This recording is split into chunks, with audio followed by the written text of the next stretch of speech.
दोस्तों नमस्कार, आप सब कैसे हैं? आप सभी को बेस्ट नॉलेज में हार्दिक स्वागत और अभिनंदन है। आज हम लोग इस टॉपिक में सीखने वाले हैं सुप्रीम कोर्ट के बारे में, जिसको हम लोग हिंदी में सर्वोच्च न्यायालय या उच्चतम न्यायालय भी कहते हैं। यह भारत का सबसे सर्वोच्च न्यायालय है। सबसे अंतिम अपील करने वाला कोर्ट हमारे भारत में सुप्रीम कोर्ट ही है। भारत में न्याय करने के लिए 3 व्यवस्थाएं बनी हैं, जो कि सबसे पहला है डिस्ट्रिक्ट कोर्ट। जिला स्तर पर जिसको डिस्ट्रिक्ट कोर्ट कहते हैं, सबसे पहला होता है डिस्ट्रिक्ट कोर्ट, इसके बाद होता है हाई कोर्ट, इसके बाद होता है सुप्रीम कोर्ट। यदि आप कोई भी केस डिस्ट्रिक्ट कोर्ट से हार जाते हैं तो आप हाई कोर्ट में अपील करेंगे। यदि आप हाई कोर्ट से भी वो केस हार गए तो आप अंत में सुप्रीम कोर्ट में भी अपील कर सकते हैं।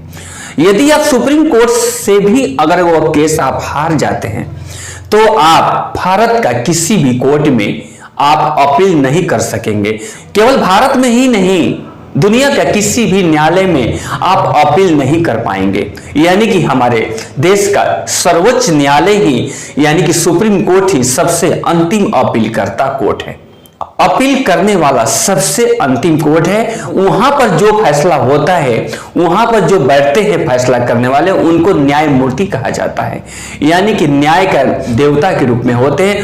उन लोगों के द्वारा जो फैसला होता है हम सभी आदर से मानते हैं, इसलिए उसको सर्वोच्च न्यायालय भी कहा जाता है और उच्चतम न्यायालय भी कहा जाता है। तो हम लोग इस टॉपिक में सीखेंगे कि भारत में सबसे पहले सुप्रीम कोर्ट का स्थापना कब हुआ था, और भारत में सबसे पहले सुप्रीम कोर्ट में जजों की संख्या कितना था, और भारत में सबसे पहला चीफ जस्टिस यानी कि सीजेआई कौन थे, और वर्तमान में जजों का संख्या टोटल कितना है, और हमारे देश में सुप्रीम कोर्ट में जो चीफ जस्टिस बनते हैं, सीजेआई बनते हैं, उनको नियुक्ति और शपथ कौन दिलाते हैं।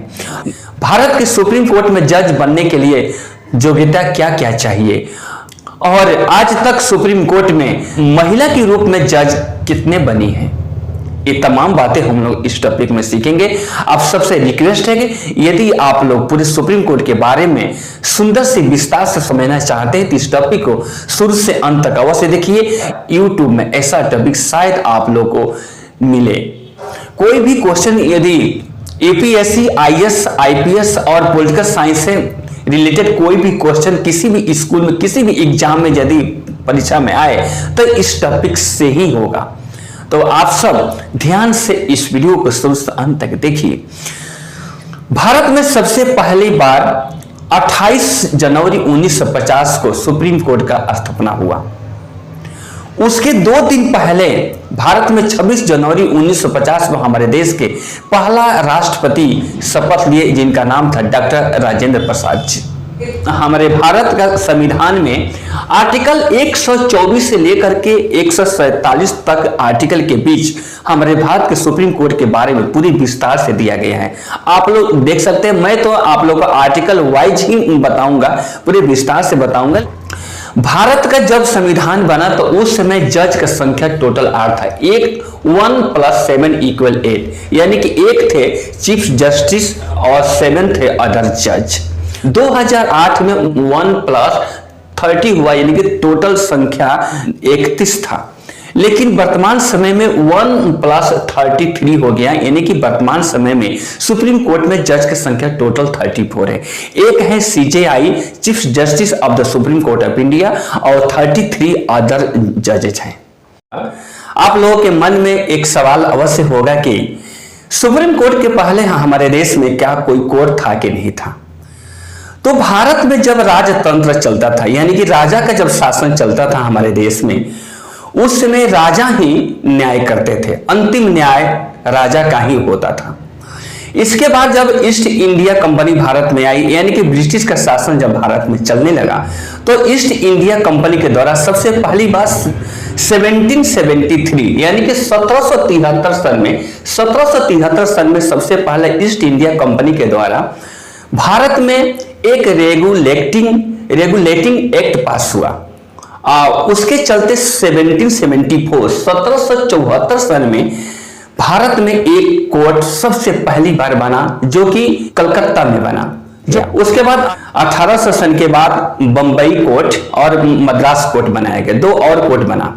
इसके बाद 1862 सन के बाद भारत में हाई कोर्ट का सिलसिला शुरू हुआ, यानी कि 1862 सन के बाद हाई कोर्ट बनना शुरू हुआ हमारे भारत में। और भारत सरकार अधिनियम 1935 में जब ब्रिटिश के द्वारा जो संविधान बनाया गया, भारत शासन अधिनियम 1935 में, तो उसके ठीक 2 साल बाद यानी कि 1 अक्टूबर 1937 में 1 अक्टूबर 1937 सन में फेडरल कोर्ट बनाया गया। वह सुप्रीम कोर्ट का जैसा था, उसका भी बहुत पावर था, लेकिन उसमें एक कमी ये था, सुप्रीम कोर्ट इसलिए हम उसको नहीं बोल सकते क्योंकि उसका अंतिम न्याय नहीं था। अंतिम न्याय था लंदन में, लंदन का प्रिवी कोर्ट में अंतिम न्याय होता था। भारत का सबसे बड़ा कोर्ट था, लेकिन अंतिम उसमें भी यदि आप चाहें कि हम अंतिम अपील आप लंदन के प्रिवी कोर्ट में जा करके कर सकते थे। 1 अक्टूबर 1937 से चलता रहा 1950, यानी कि 28 जनवरी 1950 को हमारे देश में सबसे पहली बार सुप्रीम कोर्ट बना। उसका पहला चीफ जस्टिस बने CJI यानी chief justice of the Supreme Court of India, Harilal Jaikishan Das Kania Bharat के सबसे पहला चीफ जस्टिस बने थे। जिसके पहले जो फेडरल कोर्ट था उसका भी चीफ जस्टिस वही थे, यानी कि जिनका नाम है हरिलाल जयकिशन दास कनिया ही फेडरल कोर्ट के ही चीफ जस्टिस पहले थे, और वही चीफ जस्टिस फिर बने हमारे जब सुप्रीम कोर्ट भारत में बना। और सुप्रीम कोर्ट ऐसा है कि भारत का अंतिम अपील करने वाला अंतिम कोर्ट यही है सुप्रीम, जिसको हिंदी में सर्वोच्च न्यायालय या उच्चतम न्यायालय के नाम से भी जानते हैं। अब ध्यान से आप लोग सुनिए, भारत का सुप्रीम कोर्ट में यदि कोई जज बनना चाहे तो वो कैसे बन सकता है, आप लोग ध्यान से सुनिए। पहला योग्यता ये चाहिए कि देखिए, he must be citizen of India, उन्हें भारत का नागरिक अवश्य होना पड़ेगा। पहला ये योग्यता ये चाहिए। दूसरा योग्यता ये है कि भारत का किसी भी 25 हाई कोर्ट में से किसी भी एक हाई कोर्ट में या मोर देन 1, एक से अधिक भी हाई कोर्ट में, और अगर वह 5 साल तक जज रहने का एक्सपीरियंस है, यदि किसी भी हाई कोर्ट में, एक हाई कोर्ट में या एक से अधिक भी हाई कोर्ट में जज रहे हो, 5 साल का जज होने का, 5 साल तक जज रहने का एक्सपीरियंस हुआ है, तो वो भी सुप्रीम कोर्ट में जज बन सकते हैं। यह है दूसरा नियम। तीसरा ऑप्शन यह है कि भारत का 25 हाई कोर्ट में से किसी एक हाई कोर्ट में या एक से अधिक भी हाई कोर्ट में 10 साल यानी कि एडवोकेट रहने का एक्सपीरियंस हो, यानी कि अधिवक्ता बोलने वाला चाहिए, यानी कि 10 साल तक यदि एडवोकेट वकील रहा हो लगातार 10 साल, या किसी एक हाई कोर्ट में या किसी और भी हाई कोर्ट में 10 साल का एक्सपीरियंस रहना चाहिए एडवोकेट के रूप में, तो वो भी सुप्रीम कोर्ट में जज बन सकते हैं।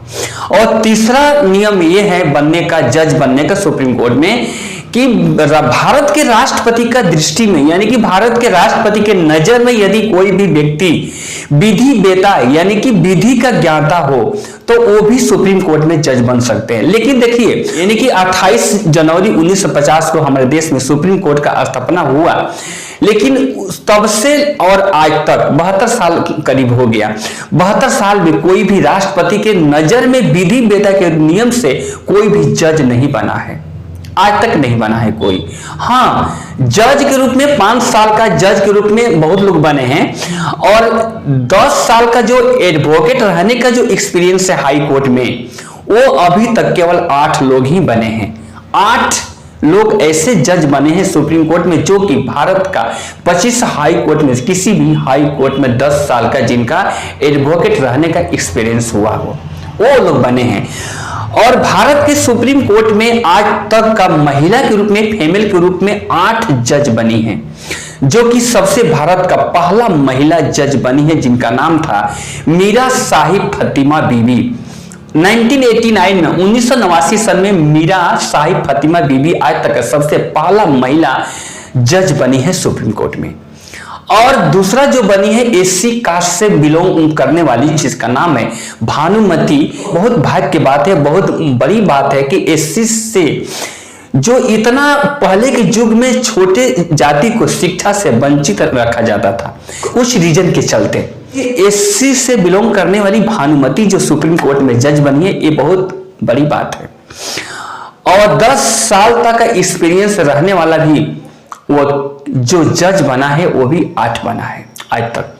देखिए 2019 में जो आप लोग नाम कहीं सुने होंगे जिनका नाम है इंदु मल्होत्रा जी, 2019 में 10 साल का एक्सपीरियंस एडवोकेट होने का एडवोकेट रही है, वो जाकर सुप्रीम कोर्ट में जज बनी है। 2019 में इंदु मल्होत्रा जी आज तक का फीमेल में सुप्रीम कोर्ट में 10 साल का एडवोकेट का एक्सपीरियंस रहने वाला जज बनी है। इनका नाम है इंदु मल्होत्रा। भारत के सुप्रीम कोर्ट का चीफ जस्टिस होते हैं सीजेआई, उनका वेतन है देखिए 2.8 यानी कि 2,80,000 रुपया। और सुप्रीम कोर्ट के अदर जो 33 जज हैं उन सभी का वेतन है 2.5 यानी कि 2,50,000। यानी कि सुप्रीम कोर्ट के अदर जो जज हैं 33 उन सभी का वेतन है 2,50,000। और भारत में जो 25 हाई कोर्ट है, भारत में देखिए, भारत में आप लोग ध्यान से सुनिएगा, ये भारत में अभी 28 स्टेट्स है। भारत में 28 राज्य और 8 केंद्र शासित राज्य हैं। भारत में 28 राज्य और 8 केंद्र शासित यानी कि टोटल 36 राज्य मिला करके अभी तक केवल भारत में 25 हाई कोर्ट है। भारत के संविधान में लिखा हुआ है कि एक से अधिक राज्य को मिला करके भी एक हाई कोर्ट बन सकता है। एक हाई कोर्ट में एक से अधिक राज्य को भी अपील सुना जाता है। तो इसलिए अभी भारत में नया जो हाई कोर्ट बना है, आंध्र प्रदेश के अमरावती में हाई कोर्ट बना है, सबसे नया हाई कोर्ट बना है जो कि 25 नंबर।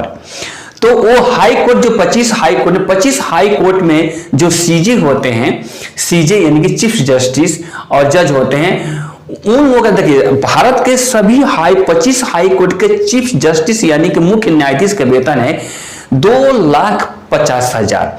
और अदर जो जज हैं हाई कोर्ट में उन सभी का वेतन है 2,25,000। 2.25 यानी कि 2,25,000 एक जज का वेतन है हाई कोर्ट में। और ये सभी देखिए भारत की सुप्रीम कोर्ट के जितने भी जज होते हैं, चाहे सीजेआई है चाहे जज हो, उन सभी का वेतन और पेंशन दिया जाता है भारत का केंद्र का संचित निधि से। केंद्र संचित निधि से वेतन दिया जाता है। संचित निधि के बारे में आर्टिकल 266 में सुंदर से दिया गया है। और भारत की जो 25 हाई कोर्ट है, 25 हाई कोर्ट में सीजे और अदर जज का पेमेंट और जो पेंशन दिया जाता है वो राज्य का संचित निधि से दिया जाता है। ये बातें हैं भारत का संचित निधि जो केंद्र का संचित निधि से दिया जाता है सुप्रीम कोर्ट के सभी जज का वेतन पेंशन, और राज्य के जो संचित निधि से दिया जाता है राज्य के सभी हाई कोर्ट 25 हाई कोर्ट के सभी जजों का वेतन और पेंशन दिया जाता है। ये बहुत टॉपिक आवश्यक है। यानी कि भारत में जो भी एग्जाम, यूपीएससी का एग्जाम, आईएएस, आईपीएस, आईसीएस और पॉलिटिकल साइंस से रिलेटेड कोई भी क्वेश्चन होते हैं, इस टॉपिक से हमेशा मिलता ही रहता है। ये बहुत बीबीआई टॉपिक है, इसे आप लोग शुरू से अंत तक अवश्य देखिएगा। यदि वीडियो आप लोग का अच्छा लगे तो लाइक और शेयर और सब्सक्राइब अवश्य कीजिएगा। और भारत का संविधान को मजबूत करने के लिए 3 स्तंभ है जिनको बोलते हैं, पहला है एग्जीक्यूटिव पावर यानी कि कार्यपालिका, और दूसरा है लेजिस्लेटिव पावर यानी कि विधायिका, उसको विधान पालिका भी कहा जाता है। तीसरा है जुडिशियरी जिसको न्यायपालिका के नाम से जाना जाता है। ये तीनों मिलकर भारत के संविधान को मजबूत बनाता है और ये जो कि देश का विकास करने में सक्षम प्रदान करता है। और ये जो भारत के कार्यपालिका में कौन कौन होते हैं थोड़ा ध्यान से समझ लीजिए। भारत के कार्यपालिका में आते हैं भारत के राष्ट्रपति, उपराष्ट्रपति, प्रधानमंत्री और केंद्र का मंत्री परिषद आता है। राज्य स्तर में कार्यपालिका में आते हैं राज्यपाल और चीफ मिनिस्टर और वहां के राज्य का मंत्री परिषद आता है। और भारत का विधायिका जो होता है, विधान पालिका जो होता है, वो केंद्र स्तर पर आता है। यानी कि जो संसद होता है, संसद के 2 अंग होते हैं, प्रमुख 2 स्तंभ होते हैं जिनका नाम है, एक है राज्यसभा और दूसरा है लोकसभा। राज्यसभा में होते हैं 245 मेंबर्स और लोकसभा में वर्तमान में अभी 543 सदस्य हैं लोकसभा में। ये है विधायिका के अंग हैं। और न्यायपालिका में आप लोग जानते हैं कि सबसे पहला कोर्ट होता है डिस्ट्रिक्ट कोर्ट, इसके बाद हाई कोर्ट, इसके बाद होता है सुप्रीम कोर्ट। सुप्रीम कोर्ट ही सबसे अंतिम अपील करने वाला कोर्ट होता है। राज्य स्तर में विधायिका जो होते हैं उसको बोलते हैं विधानमंडल। राज्य स्तर पर जो विधानमंडल होता है उसमें दो अंग होते हैं, एक होता है विधानसभा, दूसरा होता है विधान परिषद। भारत में आप लोग ध्यान से सुनिए, भारत में अभी तक केवल 28 राज्य है और 8 केंद्र शासित राज्य है। उसको यूटीएस कहा जाता है, यूनियन टेरिटोरी स्टेट कहा जाता है।